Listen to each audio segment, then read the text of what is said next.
Okay, my name is Brenda Abdilla. I'm an executive coach, a certified executive coach.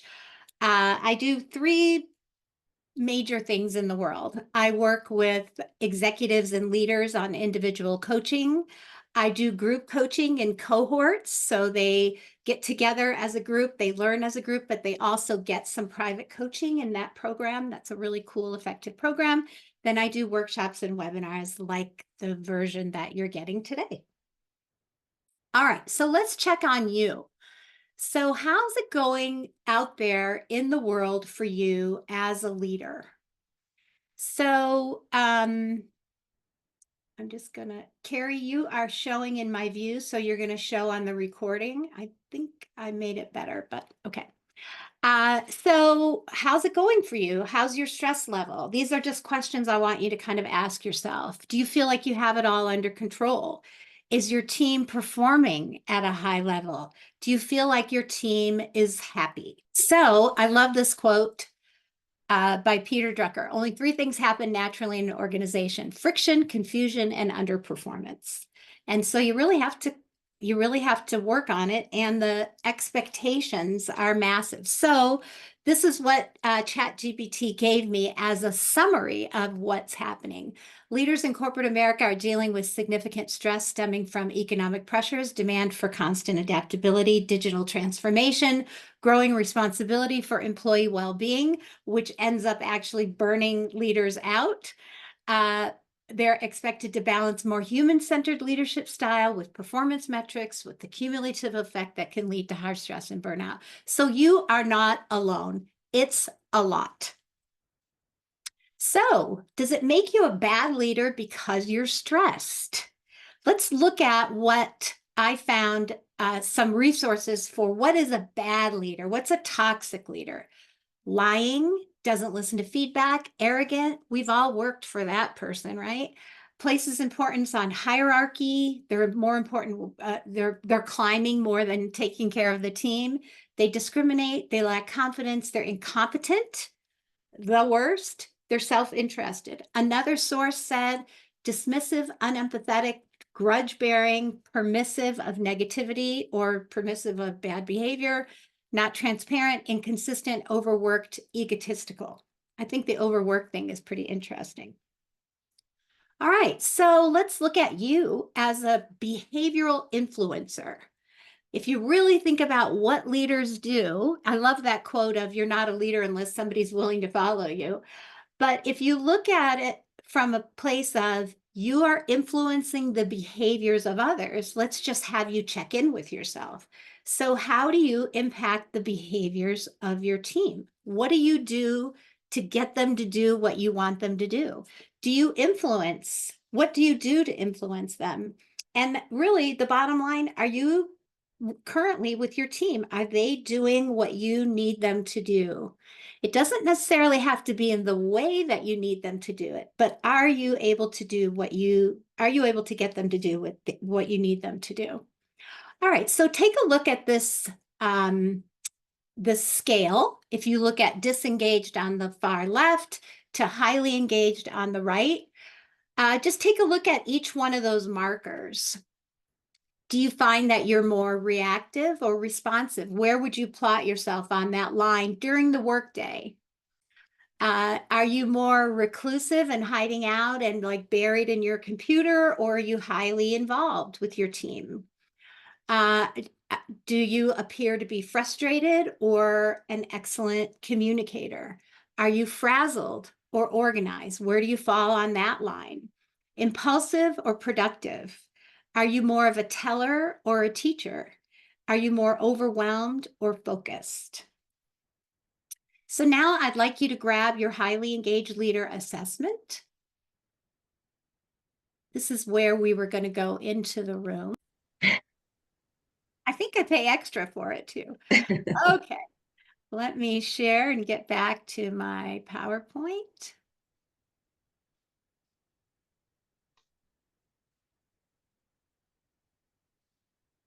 Okay, so this next slide, oops, yeah, this has the scores. So if you were 96 to 120, you were rocking it. on your way, which is where most people fall between 60 and 95. And just know that, for example, if you don't have a recruitment process, it dings you. So it's going to put you in the lower category. And then the needs work zone is 12 to 59 points. And I would say I'm always in love with people that are either on their way or needs work because it makes me feel more needed, right? So you've come to the right place.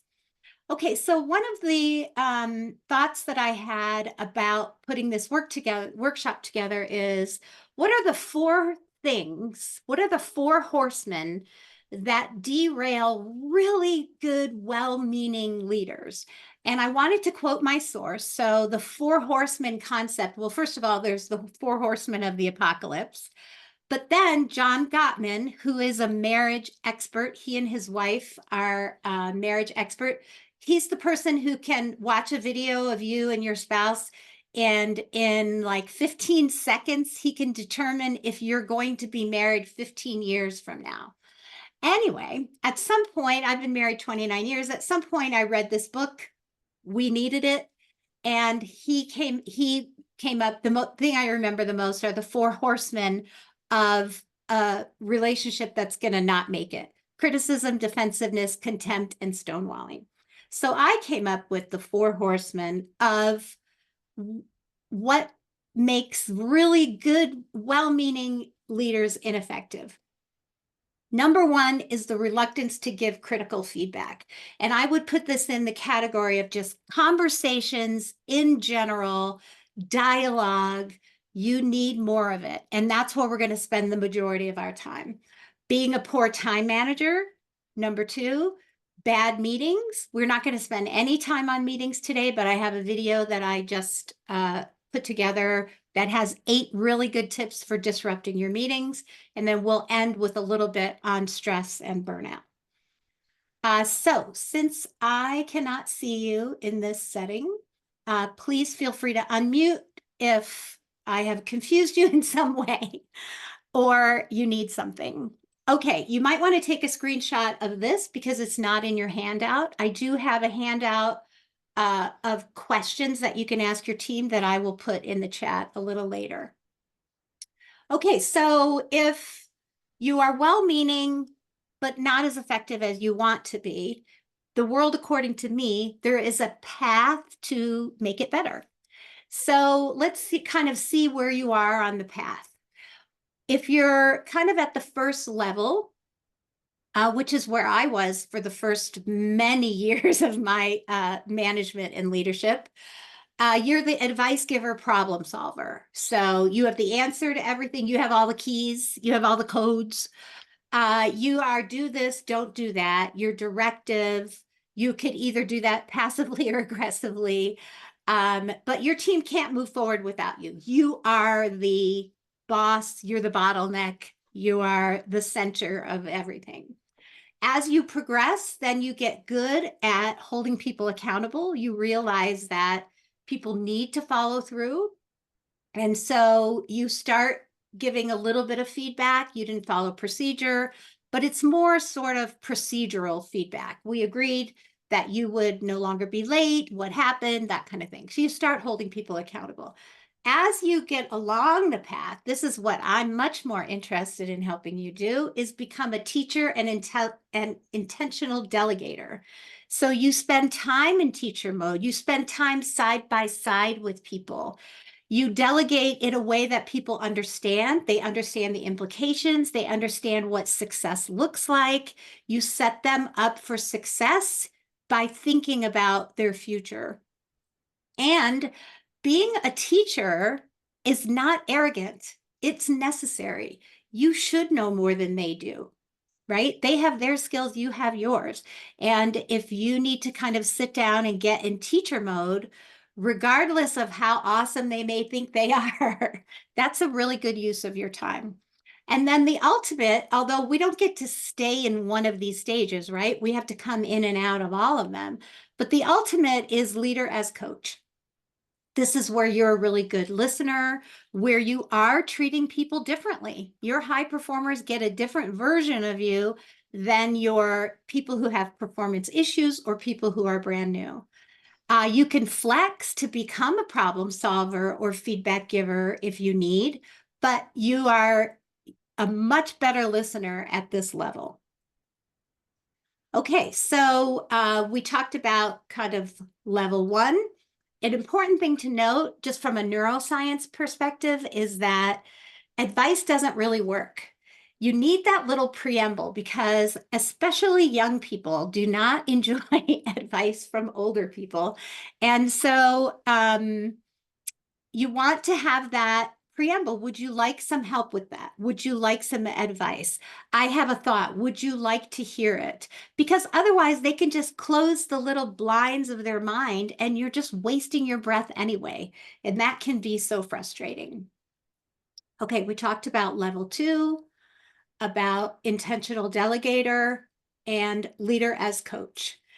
And so the important thing about feedback and accountability is they need it, but holding people accountable without supporting them is pointless. And accountability is such a huge, annoying buzzword.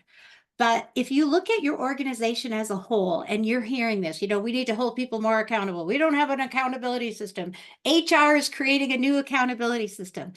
I want you to automatically think, how are we supporting their learning? How are we supporting their success? How are we supporting them in making mistakes? How are we supporting their career track? Because otherwise, accountability is it's just going to cause turnover. But we do have to give people feedback, whether they want it or not, because only 10 to 15% of the actual world is self-aware, but they score themselves 85% as being self-aware. The other little thing is that leaders, 69% of leaders are very reluctant to give feedback and have brave and difficult conversations. So this makes it impossible. People think they're awesome and they don't, and they think they're self-aware, but they're not. And then you don't like conflict and giving feedback or having difficult conversations or making people feel bad or risking turnover, and it's a problem. Okay, the other thing that can get in the way is just that you give feedback, but you're bad at it. So a good example of bad is the sandwich technique, right? Where you compliment them, then you tell them what they're doing wrong, then you compliment them. This has an X through it for a good reason. Some leaders are too aggressive and too direct in their feedback. And then other leaders are so passive that people don't even understand that they're receiving feedback. So sometimes it's just our skill. So I want you to think about what percentage of your life do you spend in conversation? A lot. If you think about Slack or whatever your IM is, if you think about email, text, meetings, all of it, it's a lot. Communication is really the center of all problems. If something is awry, it's probably a communication issue. And so I would say as an organization, as a team, you can't work on this enough. And you already know that people have dramatically different, if you have the same sentence or the same event that happened, or you're doing kind of a postmortem on a deal that just went south, people have very different perspectives of the exact same reality. And so communication is really the only bridge there. All right, so this slide is weird, but it says fostering conversations worth having. So I'm going to teach you 3 models super quick.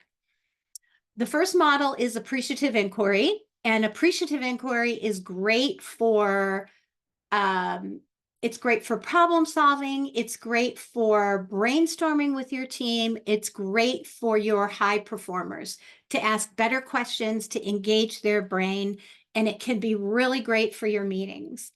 Radical candor, you're actually going to hear from the person who invented it. I'm going to play her video for you. And radical candor is terrific for creating a culture of feedback, which starts with you receiving feedback about your leadership. And you just gave yourself a little feedback today, so you're on the right track.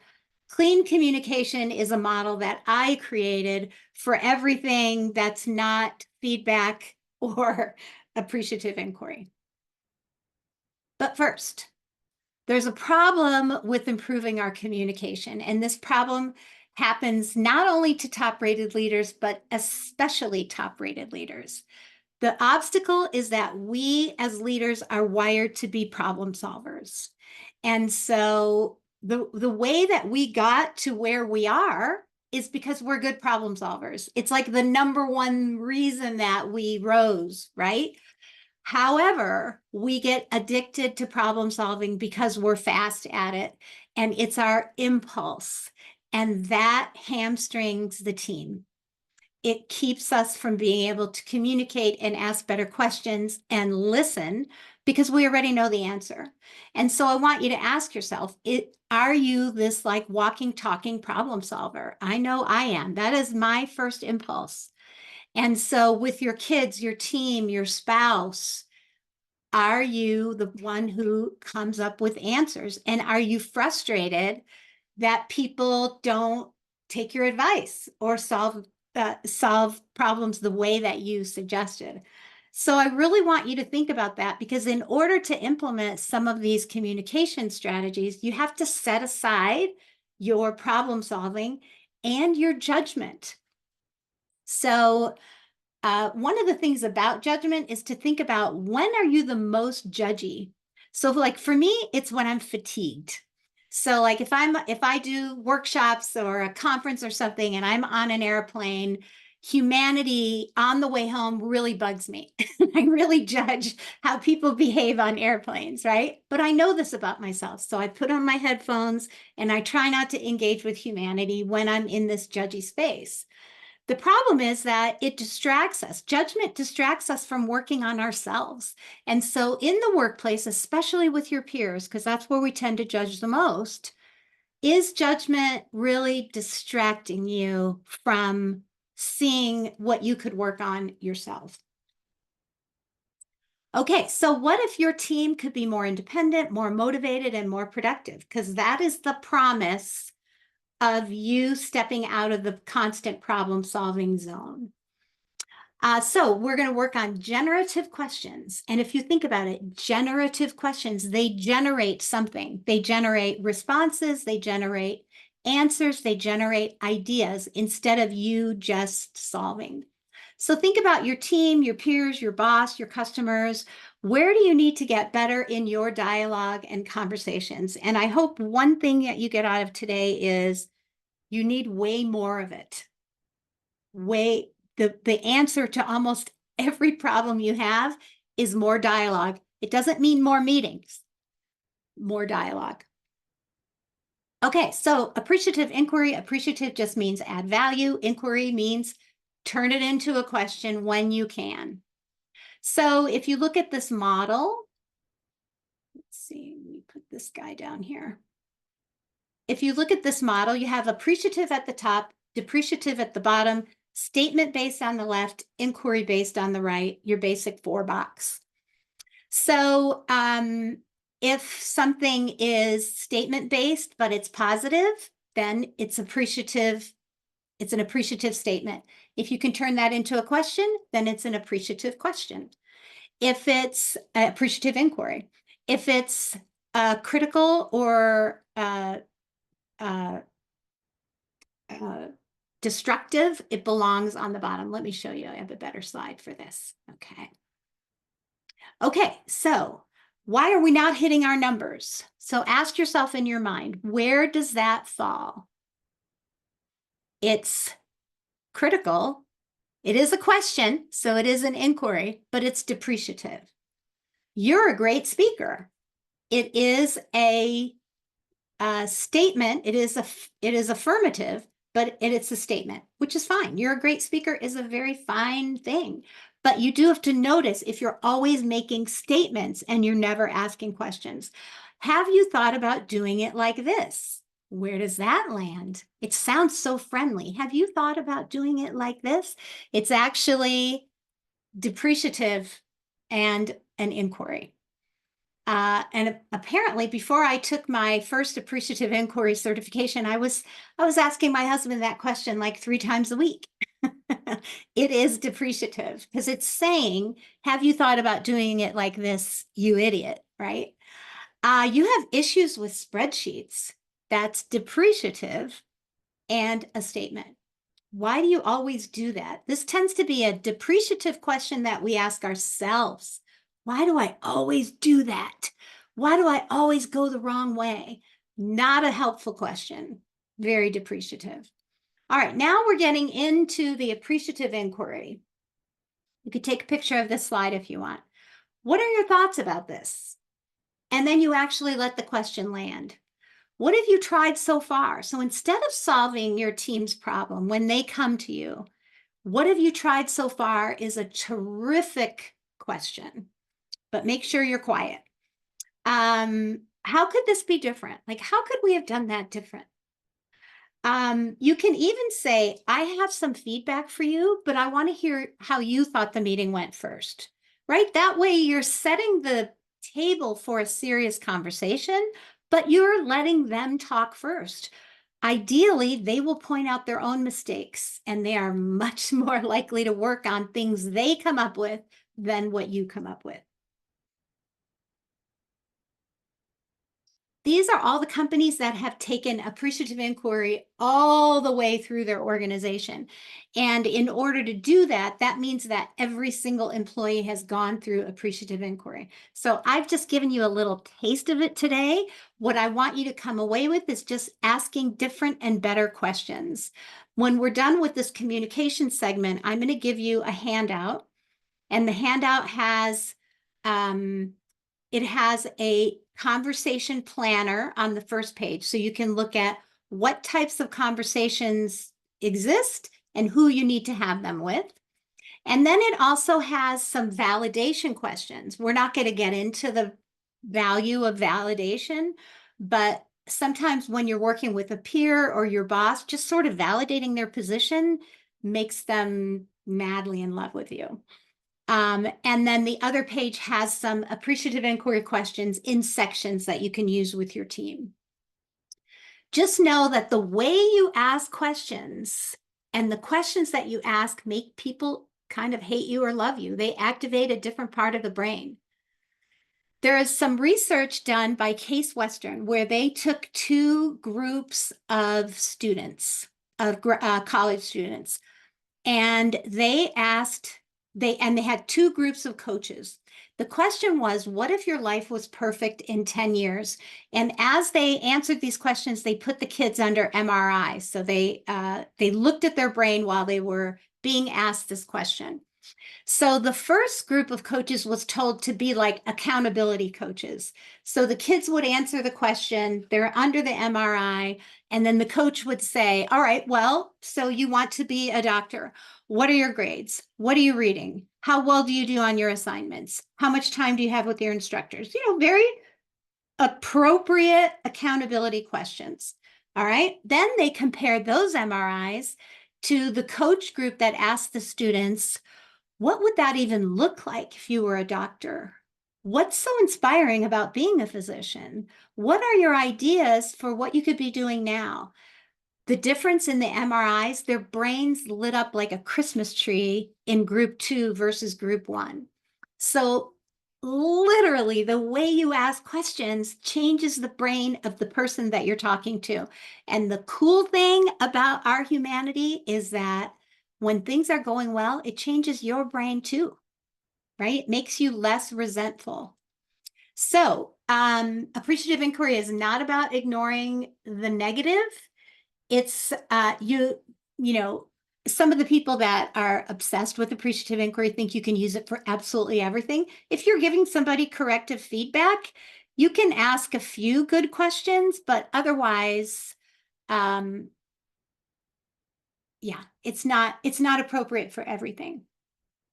Okay, I am going to play this video.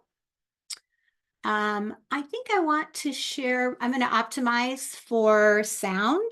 So I will do that. Somebody please, and when I hit play, please yell at me if you can't, if it's not working for some reason. Weird. Okay, share sound, optimize video. Okay, here we go. It's a 6-minute video. I cannot say it better myself, so I'm going to let her say it. Highly recommend her book if you want to create a culture of feedback in your company. And I highly recommend the podcasts, which she does with several other people from her company, and it's fantastic. Okay, here we go.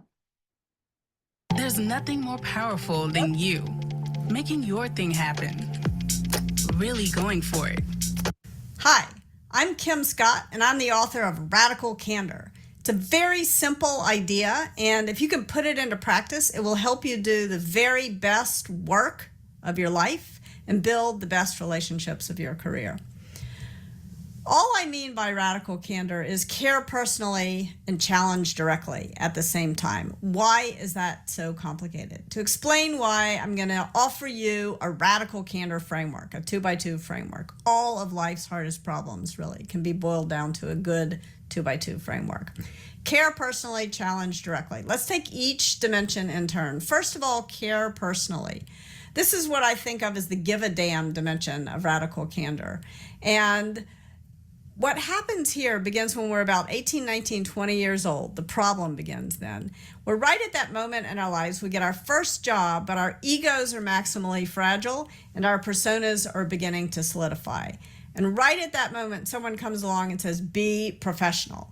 And for an awful lot of us, we sort of translate that to mean to leave your emotions, leave your true identity, leave your humanity, leave everything that's best about you at home and show up at work like some kind of robot. And you can't possibly care personally if you're showing up at work like some kind of robot.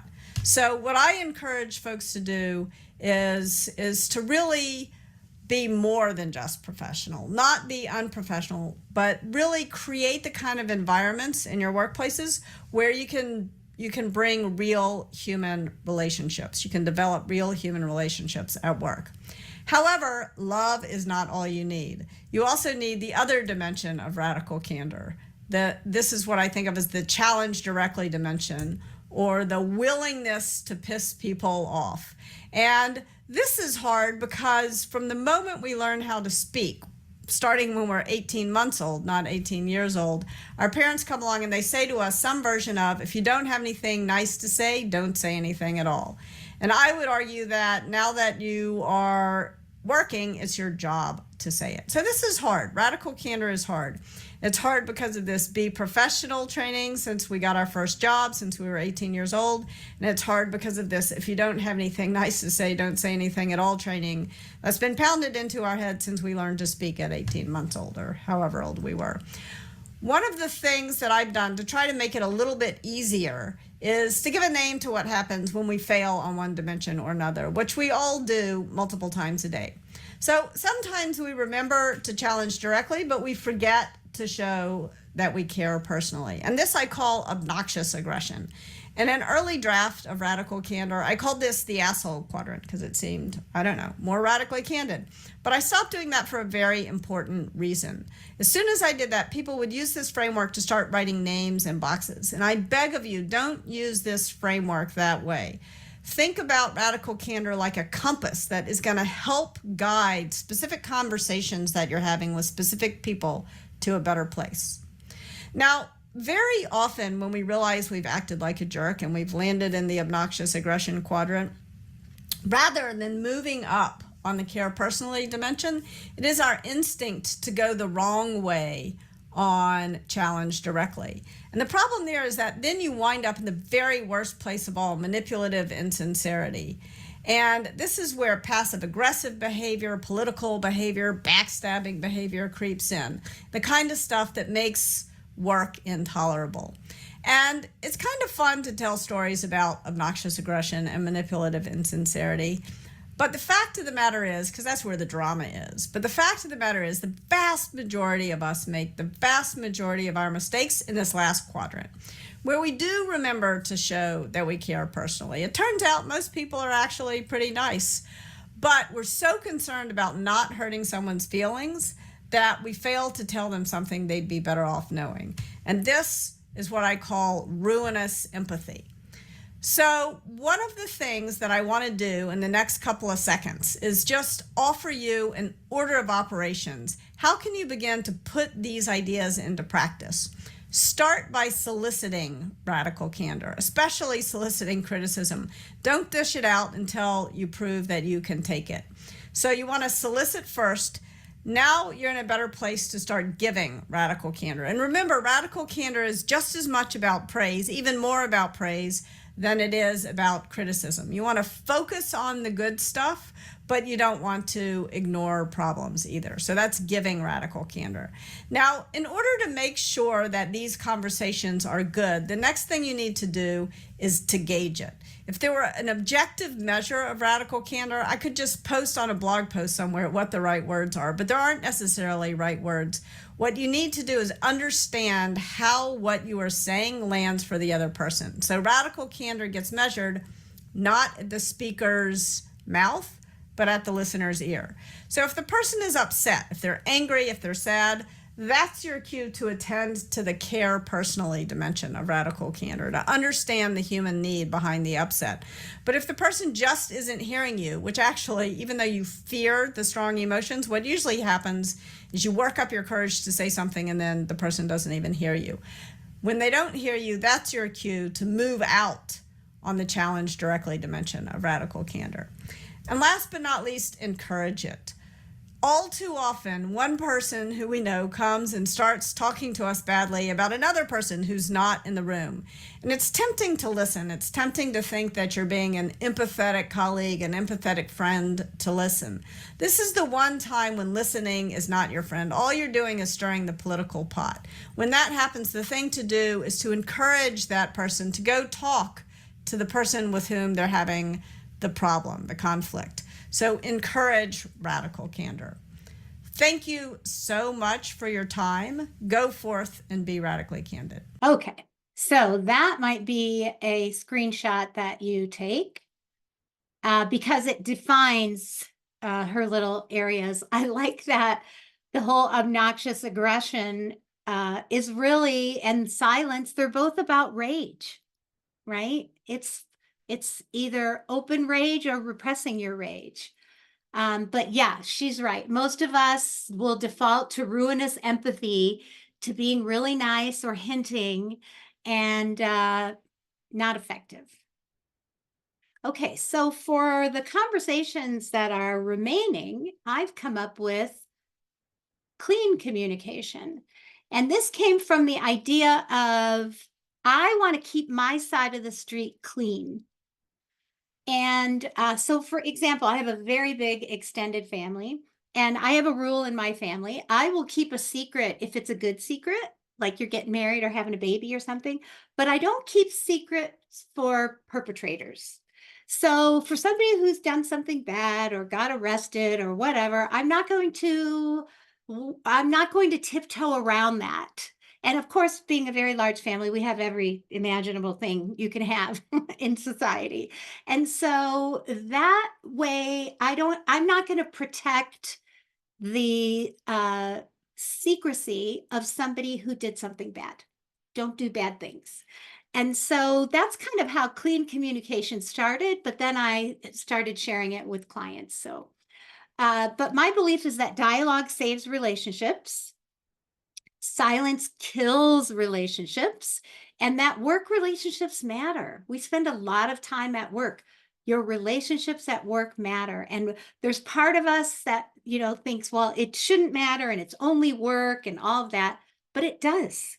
It makes a difference. I just coached somebody this morning who said she's losing sleep because she's so stressed out about work. And so dialogue saves relationships.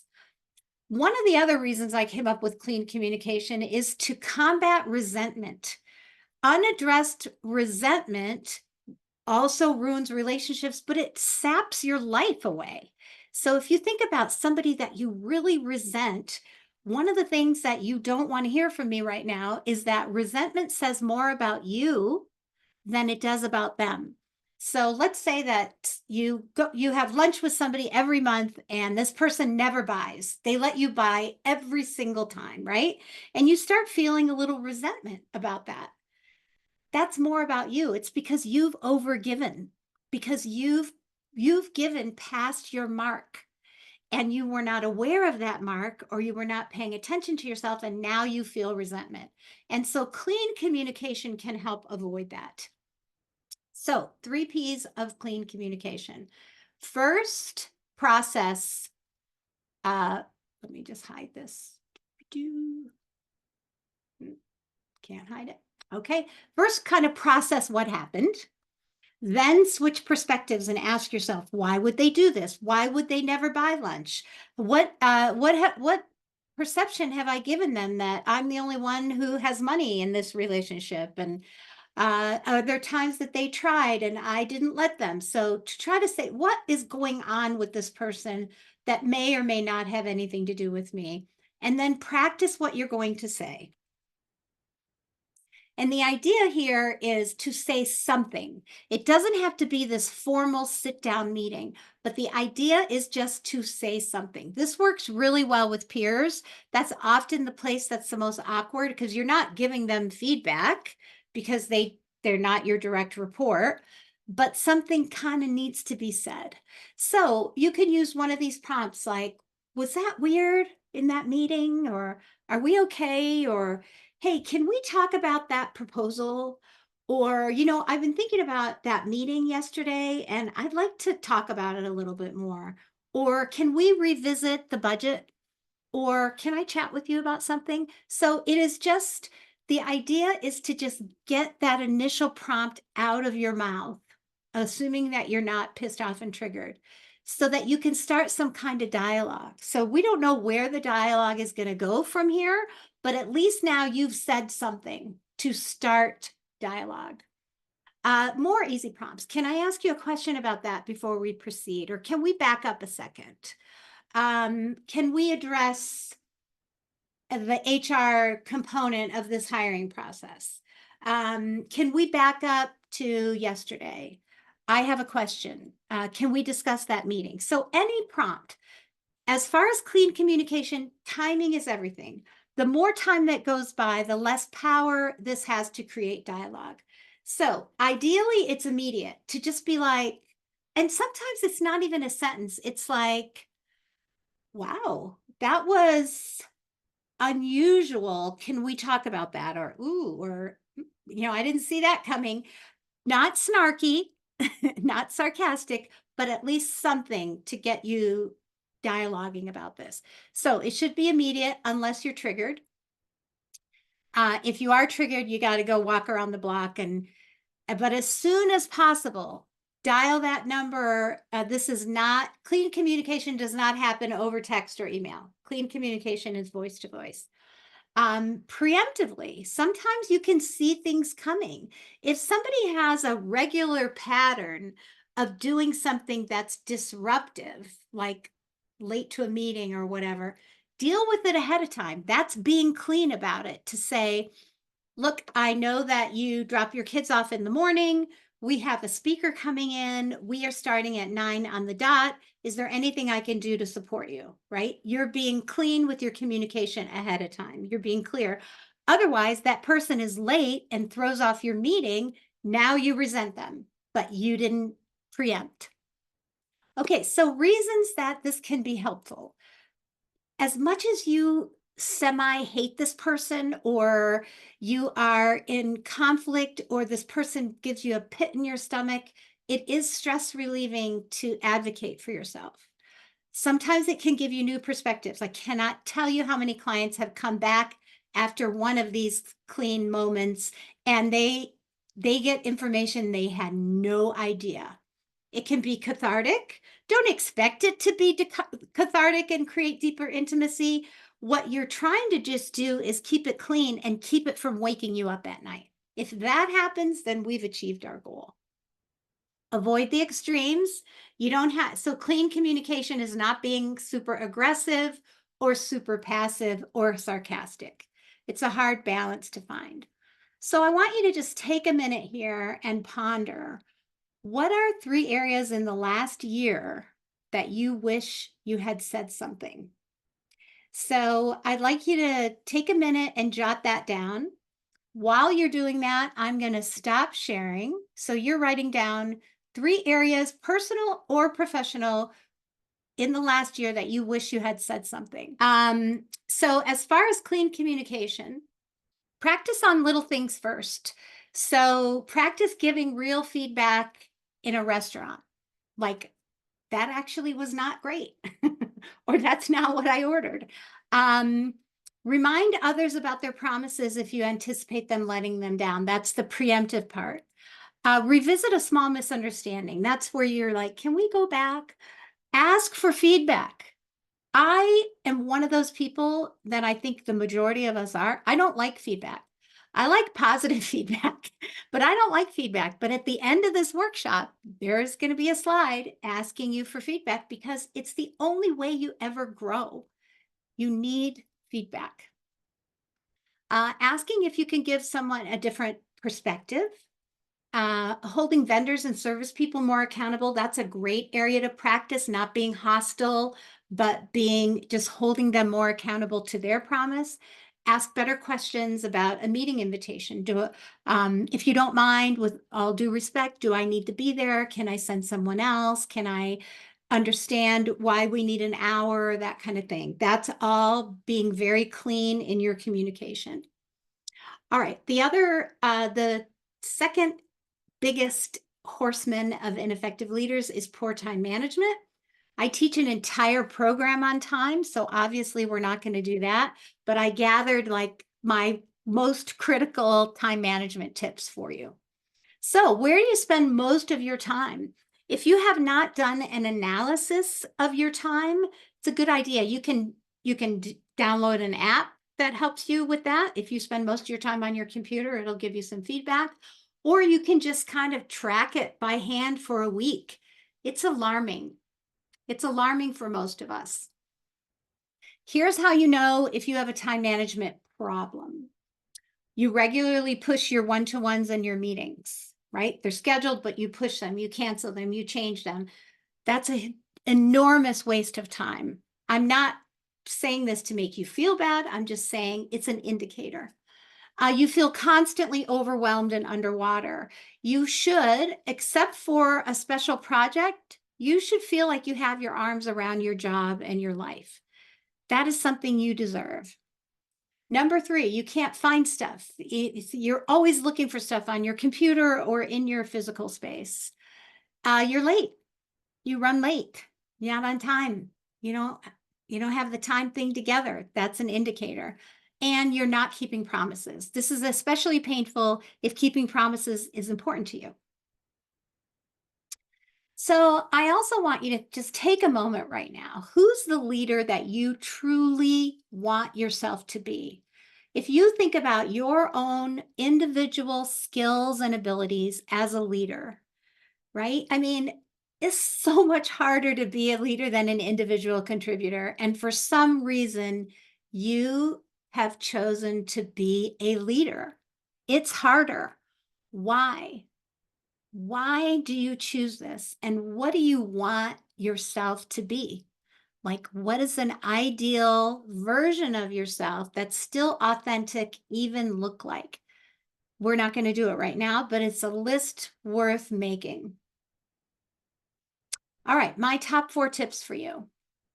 1, tackle the things that are both crucial and cumulative. Also on my website, there is a free time IQ assessment. It'll tell you what categories your time issues are in. So tackle your physical environment. Clean out your garage, clean out your desk, clean out your drawers. I just reconfigured my home office, which is where I am today, and I threw away a third of everything I owned. And I'm able to keep things so much neater. I just had too many archived crap that I was holding on to and so much paper. Why so much paper? Anyway, clean your physical environment. Also has a lot of psychological benefits. Your electronic environment. I'm going to show you how to accomplish that from a time perspective, but you need probably better systems in how you manage your email, your inbox, your folders, your habits. Most important of this one is your ambient environment. So that is also tip number 2. Silence your push notifications, sounds, previews, alerts. Go in and change your apps. Most people don't, and they know that. They don't make it easy. But for me, when somebody hands me a new computer or a new phone, the first thing I do is go turn off all the sounds. My phone rings. That's it. No beep, no buzz, no vibration, no notifications. I want to be dominant over my device. What's happening to everyone is that your own settings are creating cognitive distraction. Your watch, if you have an electronic watch, is beeping and vibrating and distracting your brain, and your brain wants to focus and it cannot focus. Why do you need to see, unless you're a brain surgeon, why do you need to see your text or email, especially as soon as it comes in? You don't. You don't. It's a bit of an adjustment, but this is a game changer if you were able to do this for yourself. My third tip is when you are tempted to push pause instead. When you are tempted to push past you have that nauseating feeling because you're so overworked, stop. That's when you should be planning, reflecting, exercising. So I want you to just remember that when you're tempted to push pause instead. And then the last is to book a power day. The only way you're going to catch up is to block an entire day where you do not pick up your kids, you have lunch with no one, you have meetings with no one, you have no phone calls, and you execute. You execute. It could be executing physically by cleaning out your office or your garage, or it could be executing electronically, working on the budget, on the spreadsheet, on the project, on clearing your inbox, on recreating a system for yourself, on creating standard operating procedures. You need chunks of time to focus and catch up. Now, every time a client books a power day, I always get texts and pictures and before and after, and I love that. But then they always say, well, I need one every week. You cannot have a power day every week. If you can have one every quarter, you will really have your stuff together. That once a quarter, you block a day, nobody has access to you, and you just execute. It's quite addictive and it's incredibly dopamine creating to your brain. Okay, the last thing was we talked about meetings and I sent you that video. The last thing we're going to just talk about is your stress. So even though it sounds like I'm making you feel guilty if you're burned out, you can't be a good leader if you're burned out because the stress has such an impact on your brain. And so, we use the term burnout very flippantly, but I'm talking about the difference between if you're just fatigued when you go on vacation, and if you had a restful vacation, you didn't take 5 kids to Disney World, when you rest, you feel better. That's how you know you're fatigued, right? Rest cures it. If you are burned out, there's no amount of rest or vacation that makes it better. You're still churning. That's because it takes a multitude of things to fix your burnout. Here's what you have to understand, that if your brain is stressed, you can't think. You're not actually thinking from your executive functioning, you're thinking from your amygdala. And so you're not a good leader. You're a stressed out, frazzled, depressed, not great leader. And so that's where you have to have a little self-focus and start really addressing the burnout. You might need a therapist, you might need a coach, you might need a personal trainer, you might need a physical therapist, which I think everybody over 40 should have. But you might need a team to kind of help you out of this. But if you truly think you're burned out, it's a very serious thing. Just in general, stress over time, it actually screws with our memory. It makes less of the good stuff in our brain, like it's affecting our brain. It causes allergies because it lowers your immune. It causes inflammation. Now your gut is sick as well, and we've all been there. It impacts your fertility. It causes women to burn fewer calories, which is just rude. It causes narrowing of the arteries. So we know what that leads to: teeth and grinding and jaw pain. And so, but the worst part, I think, is that it changes who we are. And when we are stressed, we don't see the same things. We don't see opportunities. We don't problem solve the same. We are not okay. And I think we've all been there where you feel like you're not yourself. And so don't let it get that far before you deal with your stress and anxiety. And by the way, since COVID, anxiety has replaced depression as the #1 complaint.